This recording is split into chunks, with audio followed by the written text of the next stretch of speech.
igidlər mahalı olub, sənətkarlar oynam olub və mənim ustadım Rıza Aşıq xan Musa Çolanın toylarının birindaşı olub. Və hətta orada bir bayatı da yazıb ki, əzim girdəsinə, ağ buxaq girdəsinə, baxaydım Şamlı Caydan Çolanı girdəsinə, bir mahur eləyək.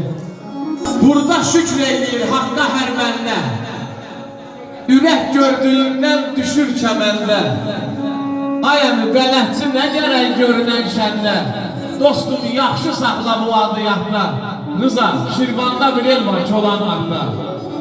Havası məlhəmdir, suyu baldadır, ən gözəl günləri hələ daldadır. Yurdu deyirləri bu mahaldadır, qorxu nə olduğunu bilməz həyatda. Şirvanda bir el var Çolanın adda. Sənin təbindirsin aşığın dili, gəzdim Qarabağı, Muğanım ili. Dedim hər məclisdə, toyda, büsatda, Şirvanda bir el var Çolanı adda. Gəl bir rəhbər alışlayaq Çolanlar. Allah sizləri var eləsin. Bəli. Səni necə anmayım, ateşinə yanmayım.